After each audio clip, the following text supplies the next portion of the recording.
Hello and welcome to Cyber Career Differentiators, to cert or not to cert. This video is a short take based on live sessions conducted on June 17th and July 15th. I'm Julie Chapman. I am an information security leader and military veteran with over 20 years of experience in the federal government and in the private sector. I enjoy giving back to the cyber community by presenting at conferences, serving on boards, and mentoring emerging cyber talent. My cyber certifications are Certified Information Security Manager, or CISM, and AWS and Azure Cloud. Cyber Career Differentiators is a 5-part series which focuses on the business acumen and soft skills that are needed for cyber career success. In April, I held a session on communication and discussed all the ways that communication skills or lack thereof can make or break a cyber career. In May, I discussed focus and problem solving, specifically how your workplace mindset influences what you choose to focus on at work, and how that in turn impacts your approach to problem solving, and all the ways that those 3 things can make or break a cyber career. At the time of this recording, understanding the business and connecting with leadership are upcoming sessions. So often I see cybersecurity professionals who are frustrated in their career. They feel misunderstood and underappreciated at work. And these 2 sessions, understanding the business and connecting with leadership, are designed to address those things. But this session is to cert or not to cert. That is the question. And the big question on everyone's mind is, do I need a cyber certification? Do I need a degree? Maybe I need both. Maybe I don't need either. Let's dive in. I began the session by underscoring the fact that cybersecurity and cyber in general is such a diverse field, right? This is a great graphic, and it's a mind map. You know, there are others, but I like this one. I like the colors. And I use it to show that regardless of your natural skills and abilities, your talents, your personality, your work style, your preferences, you can find a couple of cybersecurity domains to really have an awesome career, from frameworks and standards to application security, to the risk management arena, threat intelligence, incident response, user ed, career development, IoT, security architecture. These are all viable cyber career options, and you can find something that's right for you. From there, we were able to transition into playing a game regarding compensation and pay. And we looked at some of the roles that sit in the various domains, from help desk all the way up to CIO. And we played a guessing game about what the compensation might be. And here are the results. As you can see, cyber careers are quite lucrative. There is money to be made. From there, we transitioned into chatting about certifications. And we started that out by looking at a poll that I found on LinkedIn. And this is a popular question that pops up in polls all the time. Which cert should I get, CISP or CISM? Which one's better, CISM or CISP? We didn't answer that right away. What we did instead was we looked at this brave soul who decided to share his opinion publicly on the internet. And his opinion was this: CISP, CISM, and CRISC are for beginners. And basically, if you want to have a foundation, you get those certs. You could also do Security Plus, which does the same thing. Naturally, there was someone also on the internet who was equally brave and used several exclamation marks to tell this gentleman that he was objectively wrong. We didn't make a judgment in the group. What we did was we looked at the facts. And the facts are that some certifications have experiential requirements and some just don't. When we look at Security Plus, we see that there are no prerequisites. CompTIA is the accreditation body that confers Security Plus certifications. And CompTIA recommends at least 2 years of IT admin experience with a security focus. They also recommend that you do Network Plus before sitting for the Security Plus exam, but you don't have to do either of those things. On the other hand, CISP, CISM, and CRISC definitely have experiential requirements, 5 and 3 years respectively. They also have specific domains that you have to have experience in. So if we're being objective and we're looking at things, that gentleman was objectively wrong. Security Plus is a beginner cert. CISP, CISM, and CRISC are not. You know who else was objectively wrong? These folks. These folks posted for an entry-level cybersecurity graduate, yet they want that person to have certifications which have experiential requirements. Doesn't make much sense. We pivoted back to a deeper dive into CISM and CISP. Now, on the left, you can see the CISM domains, and it's all about governance, management, and even more management. That's what you see. On the right side, you can see the domains for CISP, and these are all about the more technical sides of the cyber role. ISACA, which is the accreditation body for CISM, they are inventing more certs as we speak. ISC squared, which is the accreditation body for CISP, is doing the same thing. Basically, they're creating more focused certs and making them available. I'm not going to tell you what to do, but the smart money says I figure out what domain or domains I'm interested in, and then I tailor my certification quest to that. Just a suggestion. Next, we took a look at where you can find cyber roles. And having been in the life for a number of years, I was able to create 5 major buckets for sources for CyberJobs. The first bucket is FANG, and that stands for Facebook, Apple, Amazon, Netflix, Google, but it has evolved to mean the major tech companies. So for the purposes of this discussion, we can add Microsoft to the list. The great thing about these roles are they come with high paychecks, but they may be stable or unstable because depending on what the market does, your job may be long-term or not. Same thing with Big Four consulting. Big Four consulting firms are PwC, Deloitte, KPMG, and Ernst & Young. These roles will have higher pay, but consulting means contracting, and contracts have a beginning and an end. And if you're on a contract, your role may evaporate when the contract goes away, when it ends. Looking at government, the pay is going to be significantly lower. It's going to be rank-based. And what I mean by that is, if you are a GS7 cybersecurity engineer, you will be paid the same as the GS7 administrative assistant. Now, some of the federal organizations are giving cyber pay, which is a little bit of a bump if you're in a cyber role, but the pay will not approach what you would get in a FANG or a Big Four. Nice thing about these roles, if you're looking for it, is stability and long-term.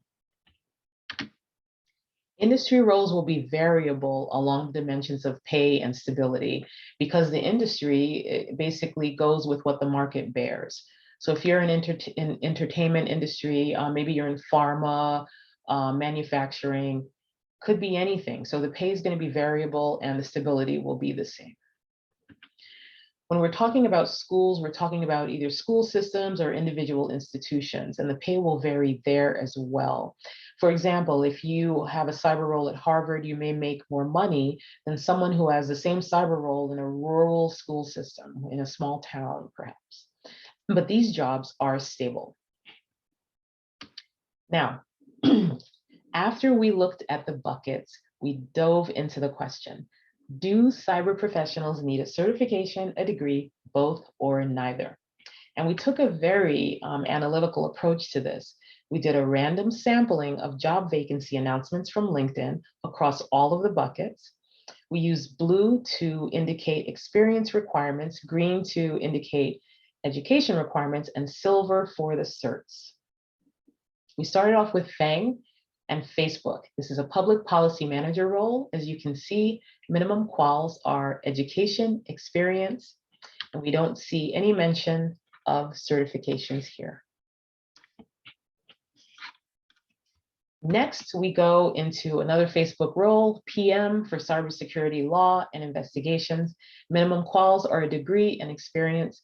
When we look under preferred, we see certs listed. Another FANG is Google. This is a security engineer role. And the minimum and preferred quals are all about the experience. No cert, no degree. Google again, security controls test engineer. Minimum quals, education, experience, and we see certifications under preferred.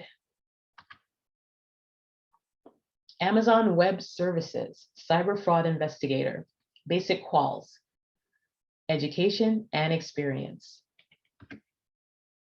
Under preferred quals, we start to see soft skills. Still, we don't see any certifications mentioned. AWS FedRAMP Assessments Lead, basic quals, education and experience. We see certifications and soft skills under preferred. AWS Security Solutions Architect. Basic quals include a technical degree and experience. Preferred quals include more experience. No mention of a cert here. Now we move into Big Four consulting. Deloitte Senior ISO. Basic quals are a degree and experience as well as soft skills. No cert is needed. Cyber strategy manager at Deloitte. Requirements include education, experience, and soft skills, and we see certifications under preferred on the right. Deloitte senior vulnerability engineer. Quals are experience focused, and under preferred, we see the certs. What we do not see is a degree. PwC is another Big Four, cyber risk manager. Now, this is an interesting way to list a vacancy. We see that you need a degree, but we don't know the topic. And we see you need 6 years of experience, but we don't know what the experience should be in. So if you're applying for a job like this, you shift over to the responsibilities and you tailor your resume along those lines. And oh, by the way, those are all about the soft skills in this case. We see the certifications under preferred quals. We see additional experiences under preferred. Ernst & Young is one of the Big Four.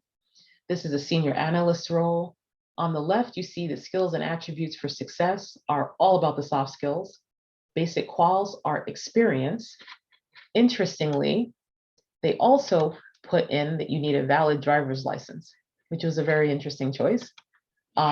Preferred, you've got a degree, but the bottom line here is no cert. KPMG. The qualifications include a degree and experience and also soft skills.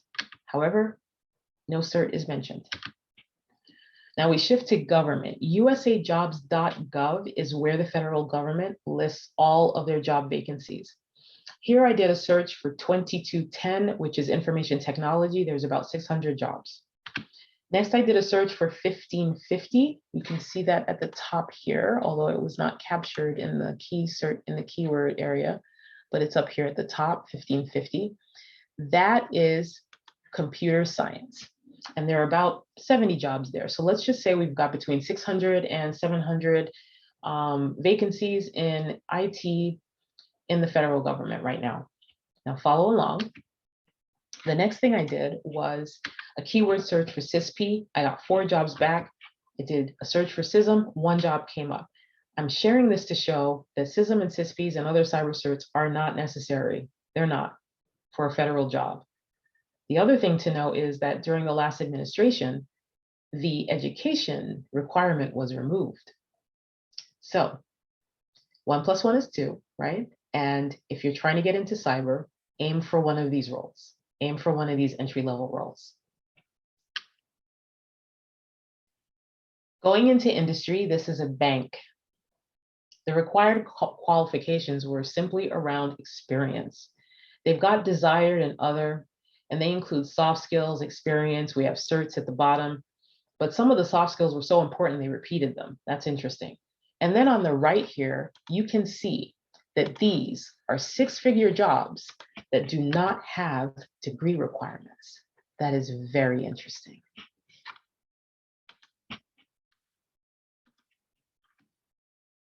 This is a hospital. They messed up. I'm going to show you how. This is an entry-level job with all these experience requirements attached to it. That does not make any sense. Now the name of this firm is called Reviture. There are other firms like it, and their claim to fame is that they will make you into a software engineer. They will pay you full-time while you're training and then place you in a job. Now, your mileage varies with these firms. You have to do your due diligence and do your homework on them before you get involved. But even this firm, they're looking for a college degree, either an associate's or a bachelor's, and soft skills around being a problem solver and communicating. No cert, no experience. So we move to schools now. This is Harvard University, network security engineer. Basic quals are 7 years post-secondary education. That's 7 years after high school. That's a very interesting choice. You could also have relevant work experience. Again, very interesting. So here we see it's all about the experience. Under certifications and licenses, we see that having a cert is a plus, but if you attended their IT academy here, you are a preferred candidate, and that's really interesting. Now, these folks want someone with a willingness to learn, which is always great. But they said something really cool here, which is if you meet some but not all the requirements, you are still encouraged to apply. I'm going to pause to co-sign this. And I'm going to say, as a rule of thumb, if you meet at least 75% of the qualifications for any job listing you see, click the apply button and get in there. This is another school, GWU. And the minimum quals are education and experience, okay? We see soft skills, and then we see here that they went ahead and shared the salary up front, which is always nice. Yet and still, no cert is mentioned. So what did we see? When it came to FANG, we saw that it was mostly about the education and experience. Same with Big Four. With government, degrees and certs are not needed. You may have to make it through the security clearance tunnel or the public trust train, but there are roles to which that doesn't apply. Industry is going to vary. With schools, we saw it was mostly about the education and experience. These are generalizations, but we can't deny what we saw with our own eyes from the random sample. Certs were either preferred or entirely absent from the requirements.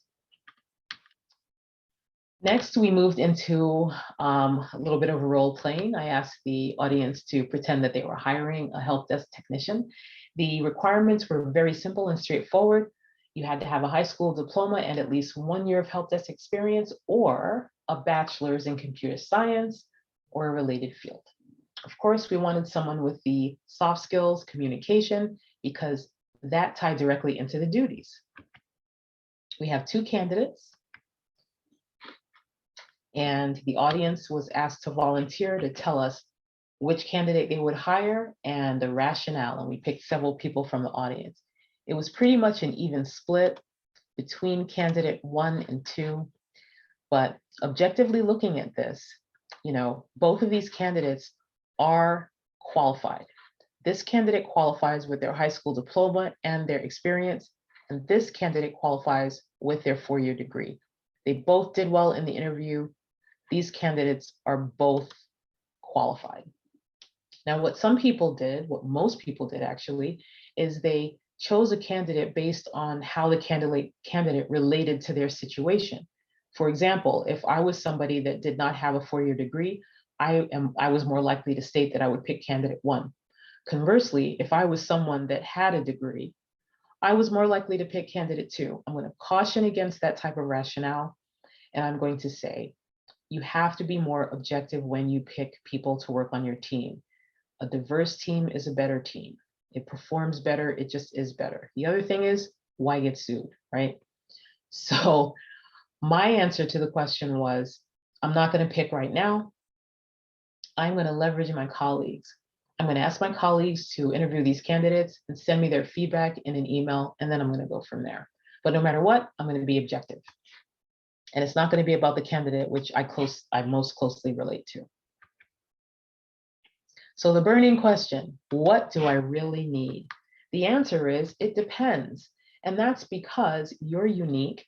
And the way we qualify for these roles is on three dimensions: certs, education, and experience. And you may have a lot of one or two and not the third, or the reverse. But there's more than one way. As we just saw, there's more than one way to qualify for a role. The key is to communicate with your application and your resume what value you can add. And definitely when you get in the interview, you communicate the value add that you are. To round things out before the Q&A and the live candid chat, I shared these resources: training, certs, internship, resources for military and military adjacent folks, non-US folks. There's an active listing at the NSA at the time of this recording. It was amazing because it was entry level and it was like all you needed was a degree, right? That was pretty unprecedented.